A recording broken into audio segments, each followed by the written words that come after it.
Así que hoy concluimos un tema e introducimos otro. Introducimos un tema en la conclusión de hoy, que hablamos de aprendiendo a convivir juntos. Si me permiten compartir un texto bíblico con ustedes, vamos a tener una palabra que Jesús nos enseñó en Lucas capítulo 12, el versículo 13.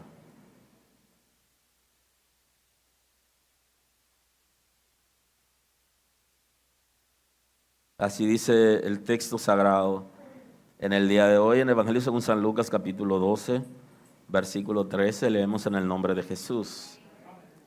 Le dijo uno de la multitud: Maestro, di a mi hermano que parta conmigo la herencia. Mas él le dijo: Hombre, ¿quién me ha puesto sobre vosotros como juez o partidor? Y les dijo: Mirad, guardaos de toda avaricia, porque la vida del hombre no consiste en la abundancia de bienes que posee. Amén, muy amable.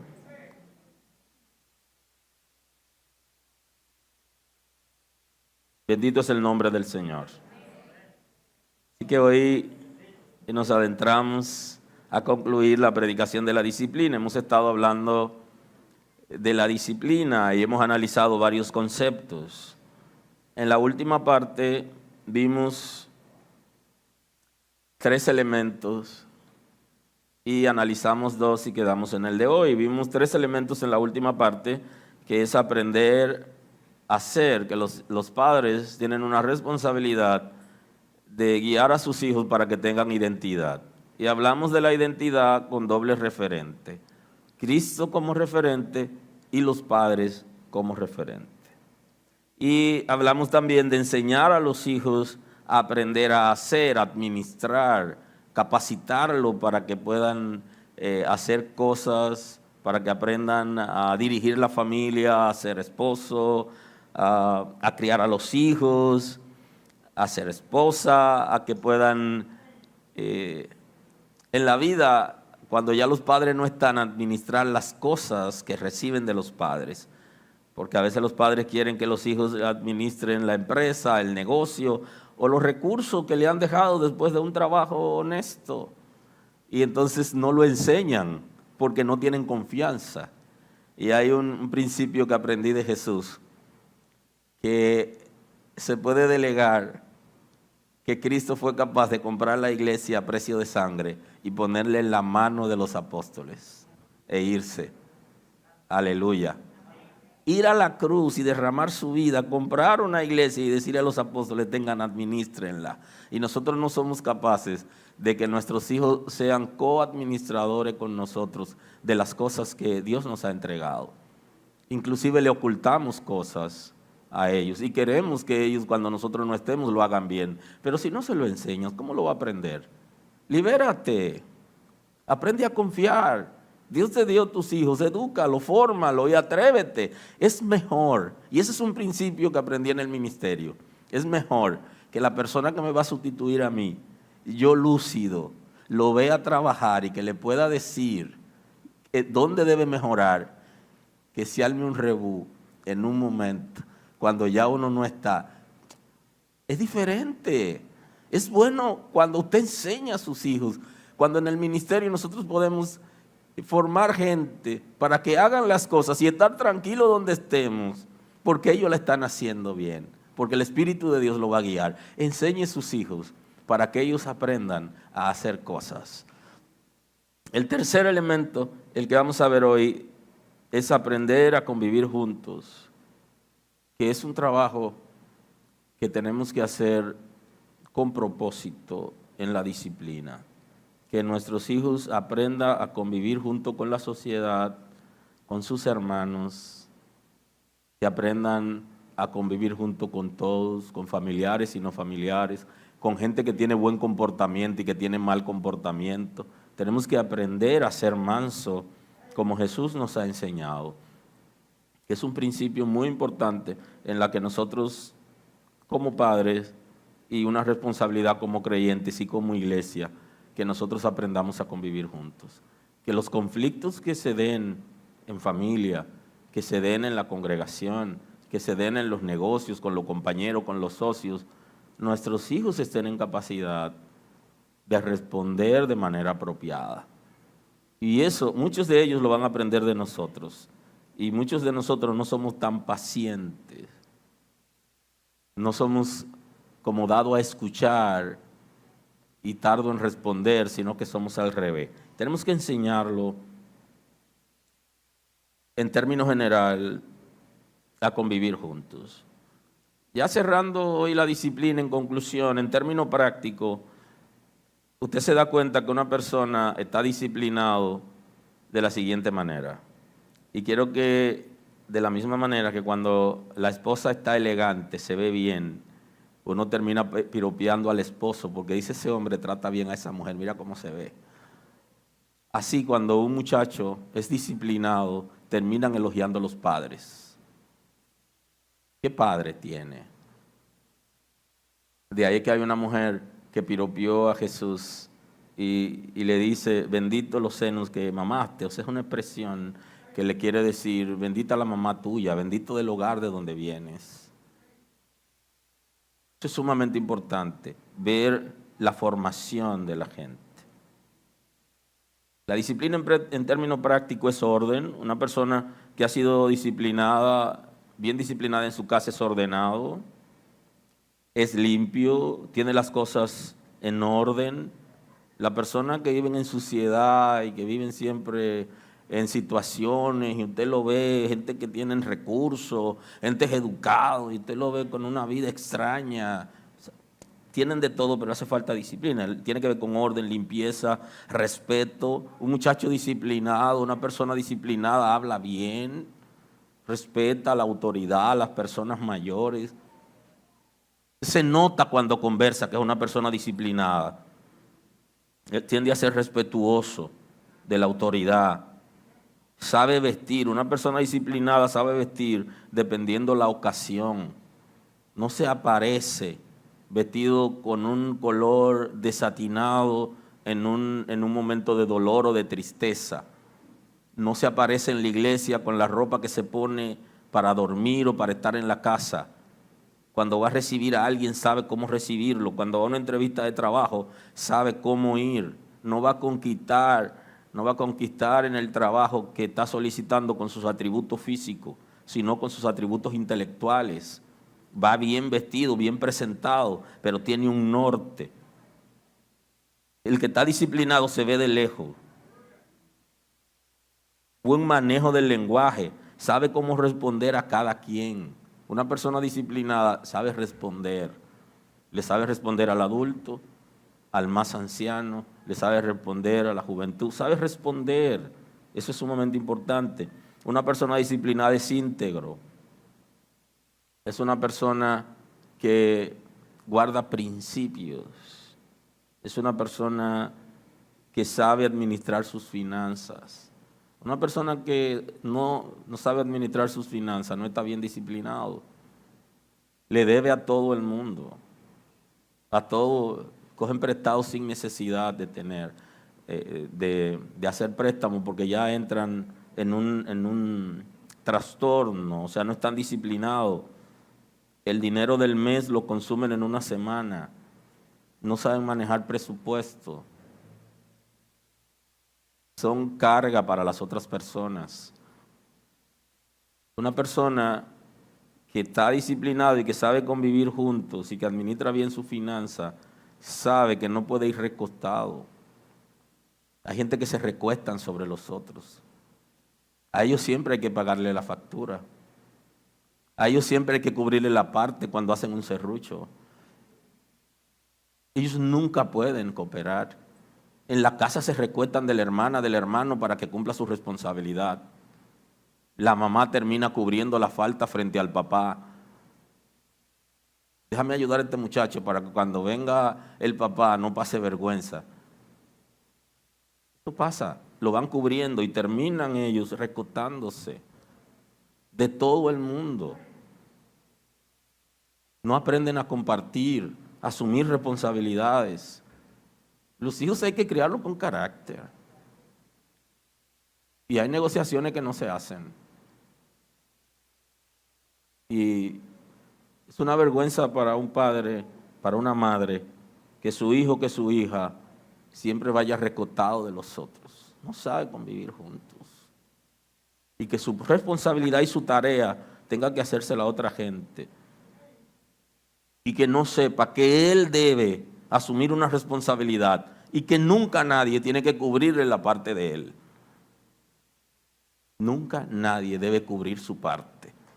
Esa es como una responsabilidad intrínseca que tiene que ver con la disciplina, con aprender a convivir juntos. La parte tuya tienes que ponerla. Y si no tienes para ponerlo, tomas prestado de uno de los que están y luego se lo repones. Porque no se recuesta en ningún sentido. Y esa es una responsabilidad de los padres, para que ellos aprendan en el proceso de crianza. Está llamado a enseñarle principios, para que pueda convivir junto tu hijo o tu hija. Para poder vivir en sociedad tiene que aprender principios, que tienen que ver con reglas o normas que guían y orientan a un ser humano, influyendo en lo espiritual y en lo racional.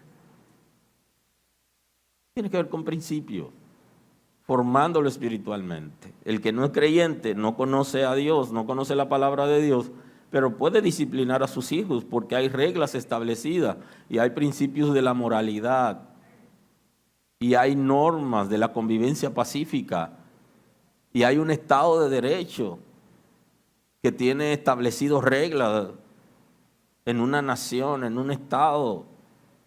Y los hijos de Dios tenemos todo eso más la palabra.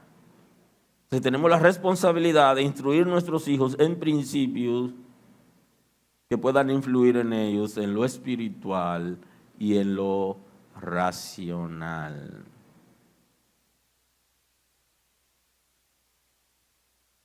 Tenemos que enseñarles valores. Los valores son guía para definir el correcto comportamiento en la sociedad. Tenemos que enseñarle valores, cómo manejarse en la sociedad. Cuando mi hijo cumplió 18, le dije, ya, a partir de ahora, cualquier cosa que tú hagas cae sobre ti.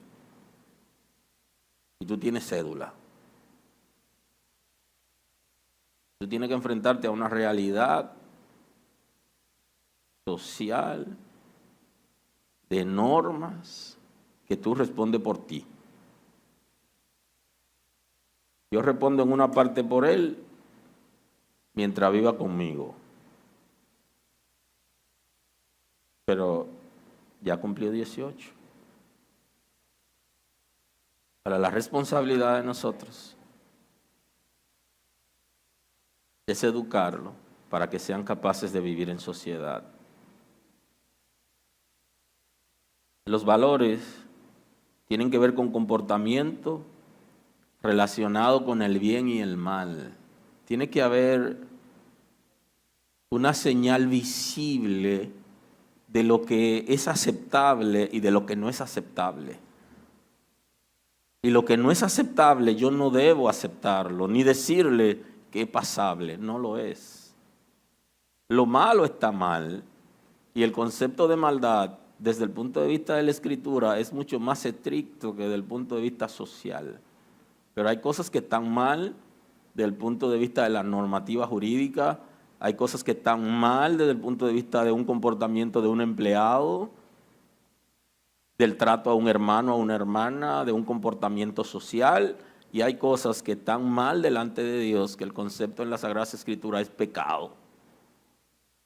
Porque el pecado me daña a mí, daña mi relación con los semejantes y daña mi relación con Dios. Y tenemos que enseñarle qué cosa es mala y qué cosa es buena. Y no debemos esperar que sean adultos para enseñarle. Porque desde el vientre se puede comenzar a enseñar a los hijos. Mamá le puede decir al niño, ahí donde estás me produce dolor, muévete un poco. Y le pone la mano lo acaricia y le habla, y el niño desde el vientre se mueve porque mamá está sintiendo dolor donde está. Y tiene capacidad para responder a esos estímulos y a esa palabra. Igualmente, desde que nace, mamá le dice: tú no puedes morderme cuando te estoy dando el seno, no me muerdas, no apriete tanto, me duele. Y el niño lo va a entender. Y le va a agarrar la manita y le va a decir: a mamá no se le da. Y mamá está incómoda contigo porque tú estás golpeando a mamá. Sí se puede. Si no se lo dice en ese momento, ¿cuándo se lo va a decir? Cuando llegue visita a la casa, que el muchacho tiene 10 años, y cuando la mamá le habla, le dice, y se le acerca y le empuja, o le da, entonces la mamá se quiere volver loca porque hay visita. No, eso no es problema de la visita. Problema de la visita, problema tuyo. Porque él debe respetarte a ti, tú tienes que enseñarle cuando no hay nadie. Y él debe saber cuáles son los límites establecidos. Qué cosa es buena y qué cosa es mala. Y es desde que está en el vientre. Llegará el momento donde él comenzará a responder porque él sabe dónde dice peligro. Y si no lo aprende, hay una expresión muy común en el sur que dice: la mamá que le recibe al hijo todo lo que le lleva, un día le llevará a un policía. Porque nunca cuestionó lo que le llevaba, no le dijo: eso está mal, ve y ponlo donde lo encontraste. No, que yo me lo encontré. Ay, sí, pues tú sí te encuentras cosas, llévalo, vete. O ve el muchacho que tiene como una vida de mucha libertad y que está como, y dice: ¿dónde tú estás consiguiendo dinero? No, que me lo está dando fulano para que yo le haga algunos favores. Ajá. Esas son las mulas después, las que van a ser utilizadas para cargar dinero y cargar sustancia prohibida. Y esos son los que van a utilizar como menores para cumplir cierto compromiso, porque la pena en este país todavía no ha sido contemplada para menores, es mucho menor la pena. Entonces, esos adultos hábiles lo utilizarán si su hija no está bien disciplinada. ¿Alguien está aquí hoy? El bien y el mal tienen que ser establecidos en el proceso de crianza, y esto tiene que ver con aprender a vivir juntos. El sentido de la justicia, muy importante, que nosotros le enseñemos el principio de la justicia. Tiene que ver con la inclinación moral a obrar y juzgar respetando la verdad. Esa es la justicia, lo que tiene que ver con el respeto a la verdad, a lo real y a lo que tiene que ver con la equidad. Tenemos que enseñarles eso.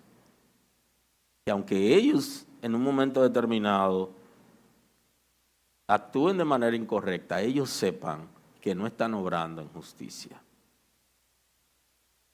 Y no hay que ir a estudiar derecho o ir a la escuela de la judicatura para aprender justicia.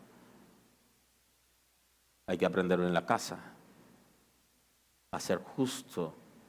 Estás obrando en injusticia con tu hermana, estás obrando en injusticia con tu hermano. Tú eres injusto conmigo, porque mira el trato que yo te doy, mira cómo tú me estás tratando a mí. Enseñarlo a obrar y a juzgar respetando la verdad y dando a cada uno lo que corresponde en equidad, que tiene que ver con darle a cada quien conforme a los méritos.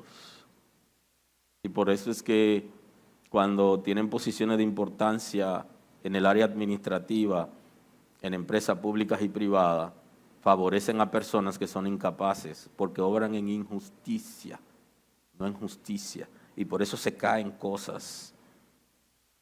y violan leyes, porque la gente que no está disciplinado cree que está por encima de todo.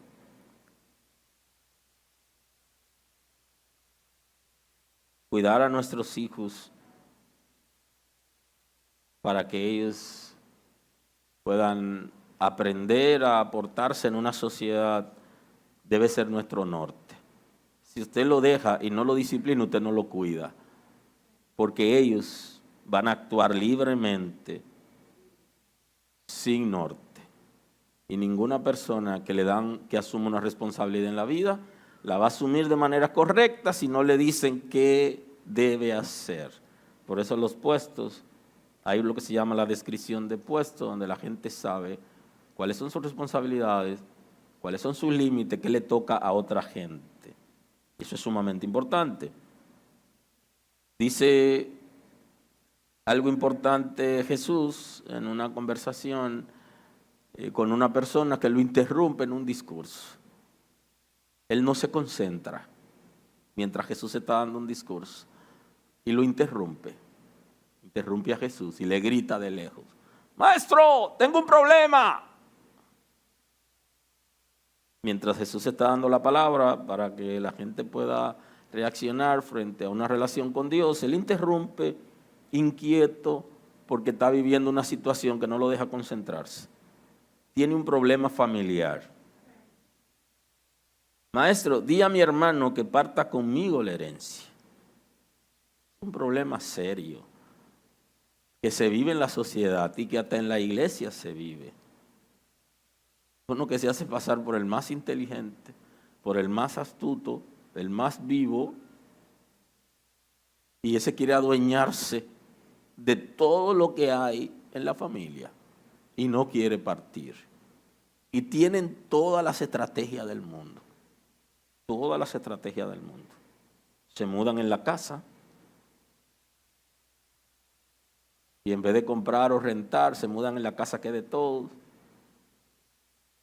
Y son lo que más necesitan, pero no han aprobado la mayoría para que viva ahí.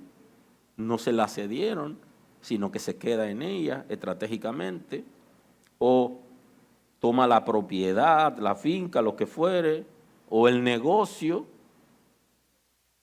y no asume que es de todo, sino que es individual.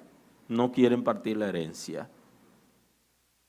de manera equitativa porque aprendieron a ser injustos, aprendieron a ser trepadores, ven como que la cosa le pertenece a ellos, quieren sacar ventajas de todo, y entonces es nuestra responsabilidad. ¿De qué sirve a un padre pasarse la vida entera trabajando cuando ya no está en el mundo físico? Su sudor, su trabajo, lo deja a 3, 4, 5 hijos, o en su defecto, el caso de nosotros que somos 11 por un lado y 13 por el otro, porque se suman 2 de 11. Y cuando ya los padres no están, entonces ahora el trabajo de los padres genera una guerra sin cuartel entre los hijos. ¿Y para eso trabajamos? ¿Fue para eso? Existe todo un engranaje jurídico que viene de lejos, que se establece como testamento, pero muchas veces la gente no lo hace, o no le dio tiempo a hacerlo porque pensaba que iba a durar más de lo que iba a durar, o porque quizá la persona no valoró todo esto.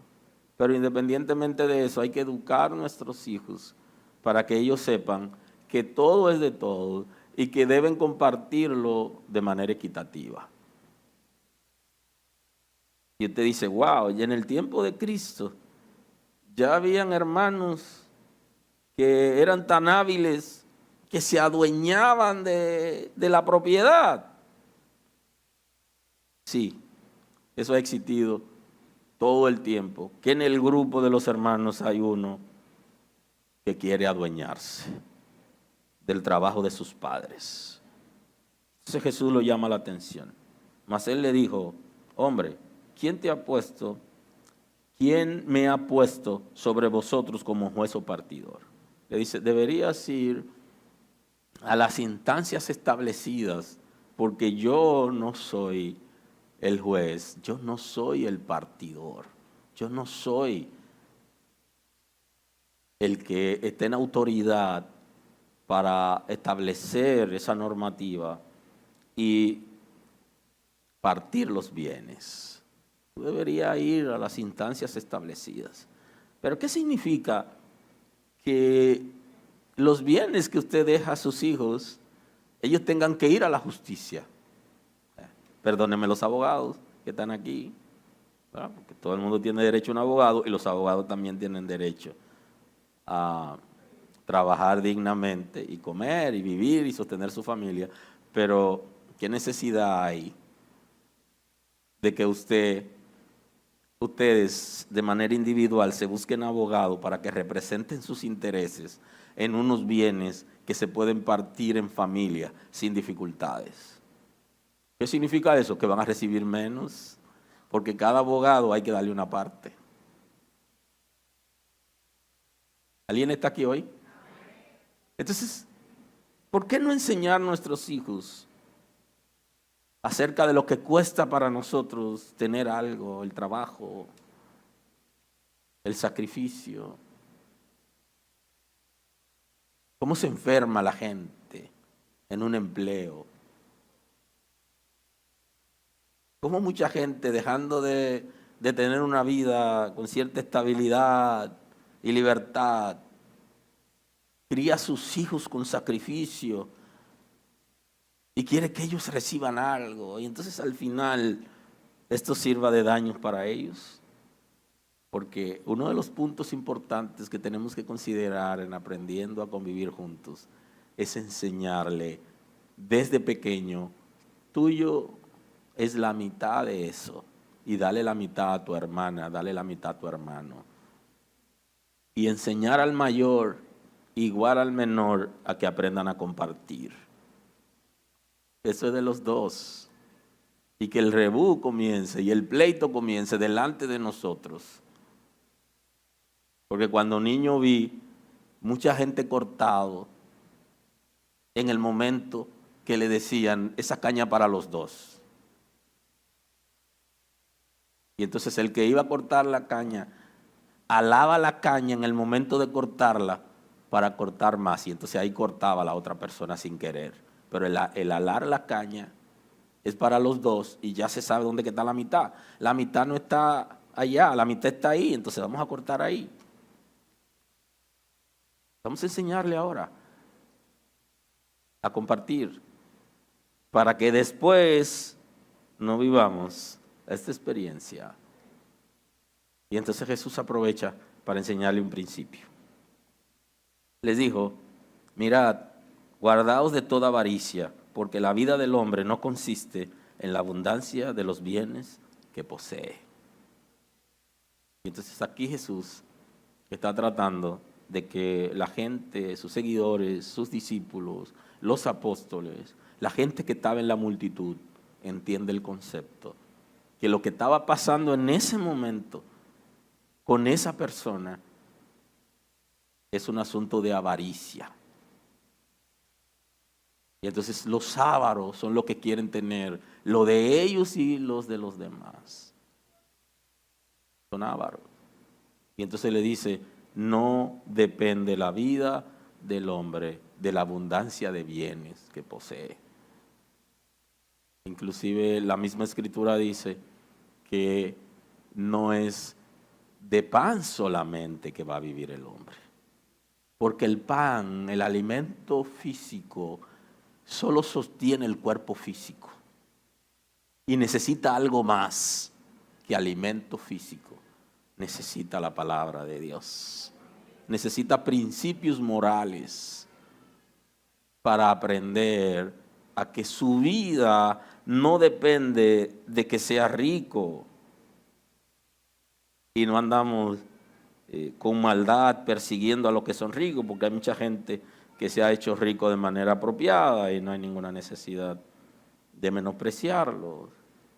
Pero La abundancia del hombre, de la vida del hombre no depende porque tenga muchos bienes. La vida del hombre depende de cómo se maneja frente a Dios, de su obediencia, de la vida de principios, de la vida de justicia, de que tenga la capacidad para respetar a las demás personas.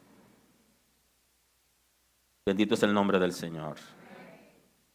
Por eso el mismo Jesús da una enseñanza a sus discípulos y le dice: llevad mi yugo sobre vosotros y aprended de mí, que soy manso y humilde de corazón, y hallaréis descanso para vuestras almas. Fíjense que Él le está haciendo un llamado para que asuman una responsabilidad. Y le dice: para que tengan descanso para su cuerpo espiritual, para que espiritualmente tengan descanso. Tienen que aprender a asumir una responsabilidad, el yugo del Señor, los principios, la vida de principio. Lo necesita. Tu hijo, tu hija necesita una vida de principio, establecido en la palabra y en la vida social. Y dice que aprendamos de Él. ¿De quién hemos aprendido? ¿O de quién debimos haber aprendido? Es la palabra. ¿De Cristo? ¿Han aprendido así de Cristo? Y entonces el apóstol Pablo dice: no aprendieron eso de Cristo. No aprendieron así de Cristo. Y Él nos llama a ser manso. Y para poder convivir juntos tenemos que aprender a ser manso. Manso de corazón. Una persona fácil de llevar y fácil de tratar, a tal punto que la respuesta que tenemos es apropiada.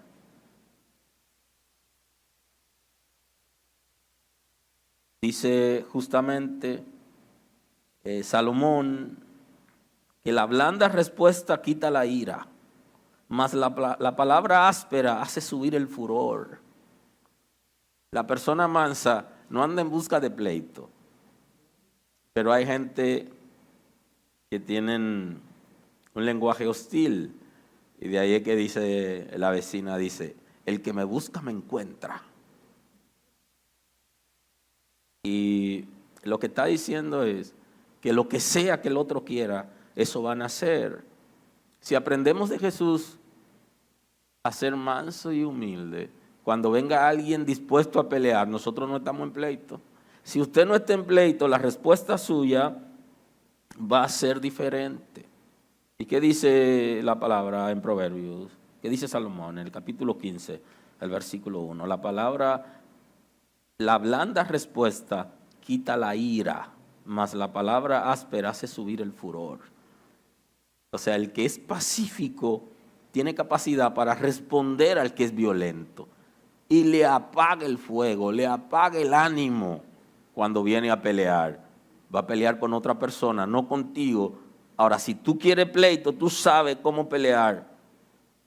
Si tú quieres discusión, tú sabes cómo discutir. Entonces, el que ha aprendido a vivir en la sociedad sabe que salió a la calle a cumplir un compromiso y que debe regresar a su casa y que no debe responder a la persona como lo han provocado, sino que debe venir con una palabra suave, porque esa palabra áspera enciende a la persona que viene dispuesto a pelear.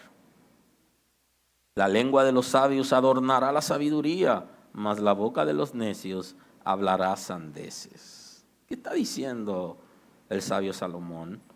Sandez es una respuesta no apropiada para el momento. A eso se refiere cuando nosotros damos una respuesta que en ese momento no es apropiado. Hay cosas inclusive que se pueden decir, pero ese momento no es para usted decir eso. Ese momento es para usted dar una palabra blanda con el propósito de desarmar a la persona que viene dispuesto a pelearse con usted. Una palabra de sabiduría que es capaz de adornar. Pero ese es el sabio, el que está en capacidad de vivir en la sociedad, de salir ileso en una sociedad agresiva con toda clase de trastorno y que la gente sale a la calle con tantos problemas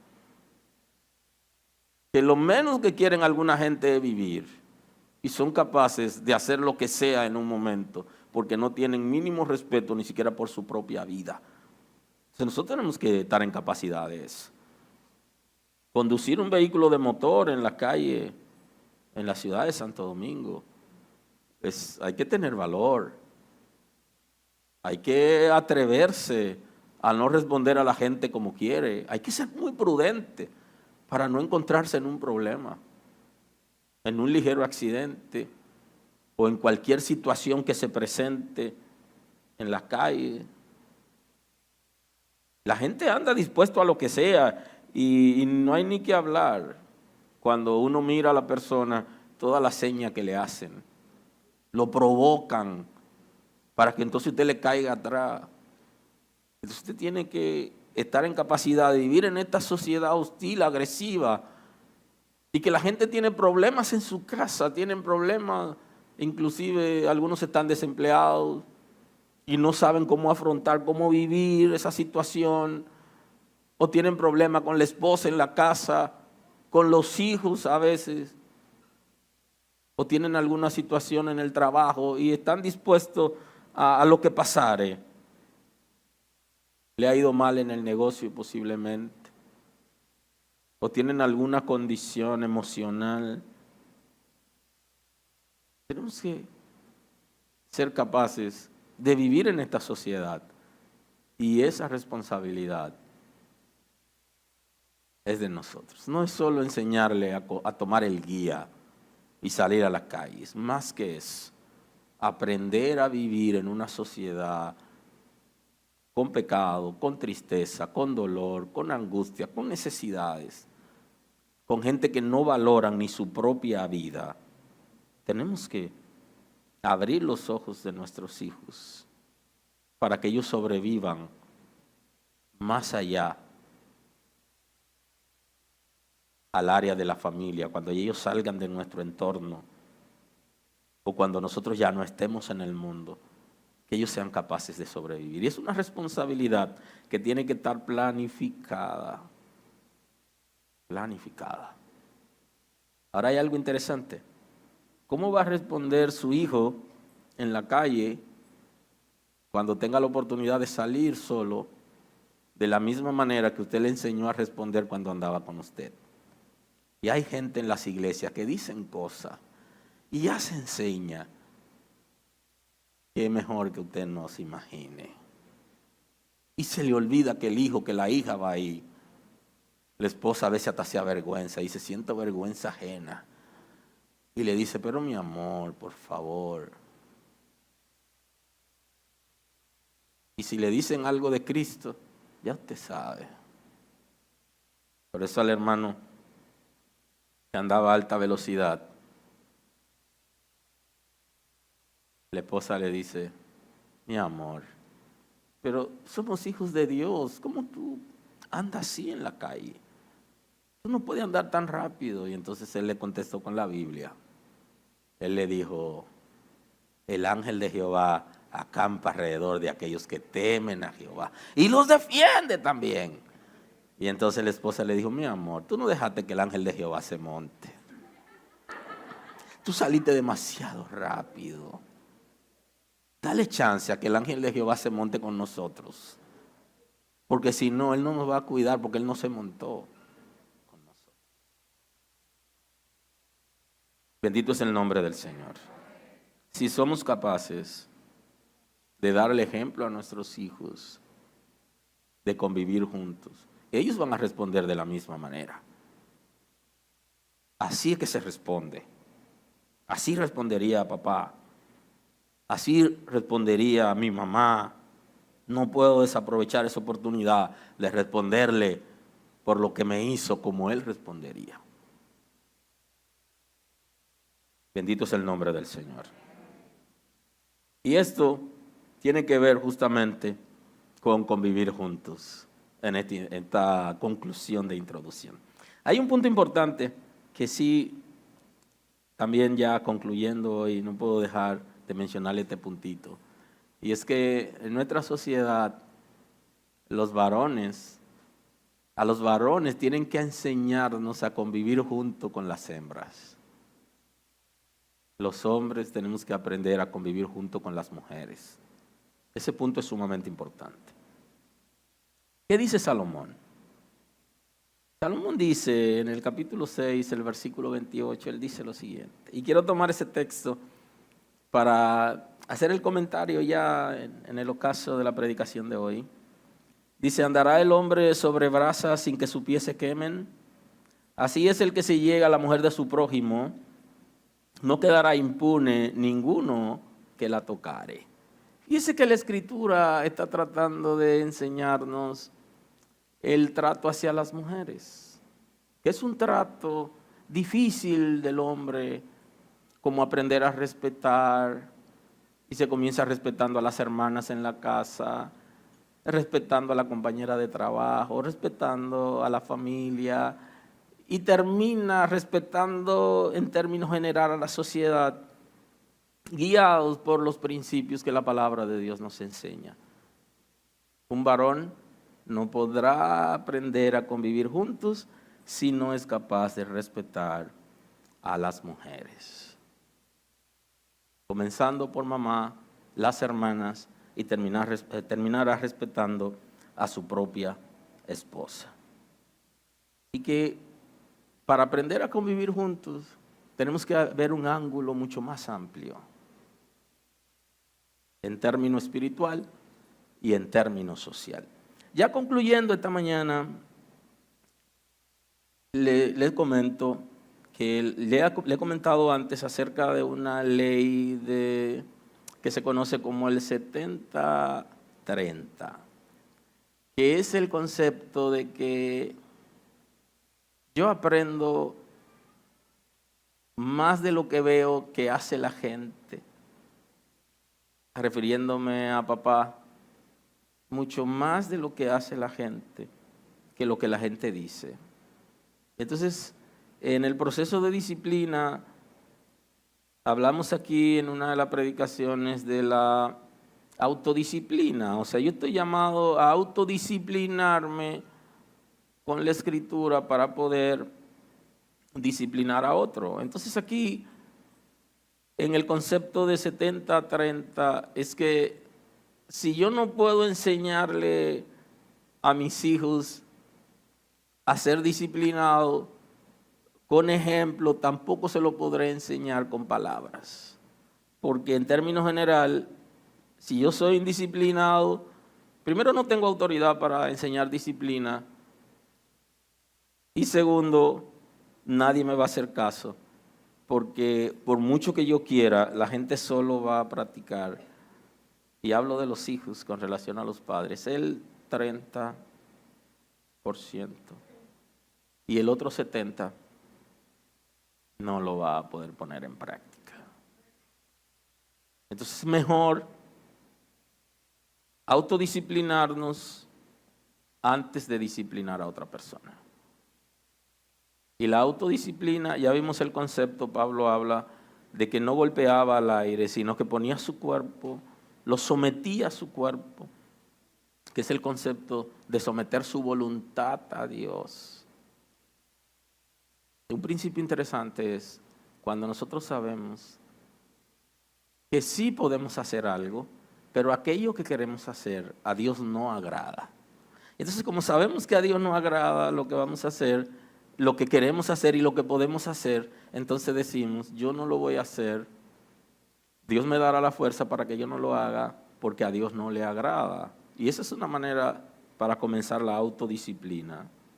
O yo tengo que dejar de hacer, porque en la vida de nosotros, muchos de nosotros conocimos al Señor grande, algunos adolescentes, pero otros lo conocieron ya adultos. Y teníamos una vida normal, socialmente hablando, y entonces dejar esa vida o hacer arreglos en esa vida no es tan fácil. Por eso es importante la autodisciplina. Si no eres capaz de ser cumplidor, tus hijos no van a cumplir. Ahora, si tú eres capaz de ser cumplidor, el día que tu hijo no cumple, tú podrás llamarle la atención, porque estás en autoridad. Por eso para poder ser efectivo en la disciplina, y con esto concluyo, con nuestros hijos necesitamos la autodisciplina. Necesitamos obedecer a los principios del reino para que ellos puedan obedecerlo. Si nuestros hijos nos ven hacer algo, aunque ellos sepan que está mal, pasan dos cosas, y aquí sí es verdad que voy a cerrar. Pasan dos cosas. Está el elemento espiritual y está el elemento natural. ¿Cómo funciona el elemento espiritual? El elemento espiritual es que hay unos espíritus que su trabajo tiene que ver con la actividad que nosotros estamos haciendo. Y esos espíritus se sienten con legalidad sobre nuestros hijos por nuestro comportamiento, porque nosotros abrimos puertas. Y entonces ellos atacan a nuestros hijos en aquellas cosas que estamos haciendo. Y en lo natural se graba como si fuera un ejercicio espontáneo el comportamiento que están teniendo los padres. Se va grabando en los hijos y se va fijando en ellos. Y cuando tienen que dar una respuesta, les sale como vieron a papá hacerlo, aun cuando saben que es incorrecto. Y esos dos elementos tenemos que tomar en cuenta en el proceso de disciplina. Así que en el día de hoy cierro la predicación de la familia con este concepto y le prometo tratar unos aspectos, varios aspectos que solo mencioné hoy por el tiempo y que luego trabajaremos en aprendiendo a convivir juntos, que ya nos sentamos para ver esos elementos. Señor, gracias en este día. Muchas gracias. Gracias porque nos guía por la palabra a una vida de principio. Gracias porque no nos abandona en un mundo perdido, sin ti, sin esperanza. Gracias porque ha puesto en nuestras manos una relación de parejas y ha puesto en nuestras manos hijos y ha puesto familia. Estamos agradecidos de ti por esto. Tenemos una responsabilidad, pero necesitamos tu guianza, tu consejo, tu apoyo, tu cobertura, tu gracia para nosotros cumplir la tarea. Señor, no ha sido fácil la tarea de guiar a la familia y de criar a los hijos. En ocasiones hemos sido ásperos con ellos. Así que imploramos tu misericordia. Hemos sido ásperos en la relación de parejas y ocasionalmente también los hijos han sido ásperos con los padres. Así que imploramos tu misericordia en la restauración y la sanidad de la familia, Señor. Que nos volvamos y nos miremos al rostro y entendamos que donde no lo hemos hecho bien hay esperanza para hacerlo mejor. Sana nuestra familia, sana nuestras vidas. Y danos la oportunidad de ser fieles, Señor, de cumplir la responsabilidad de disciplinar a nuestros hijos para entregarlo a la sociedad como un producto terminado. Que no nos confiemos tanto, que no confiemos tanto en nuestros hijos a la escuela, a la universidad, a la iglesia, sino que nosotros asumamos nuestras responsabilidades. Sana por tu misericordia y danos la sabiduría para nosotros trabajar las áreas necesarias en este tiempo, para que nuestros hijos puedan ser fructíferos, que nuestros hijos te amen a ti, que te sirvan, que te conozcan a ti, que sean perseverantes de los principios. En el nombre de Jesús. Gracias, Señor. Gracias. Nos vemos pronto.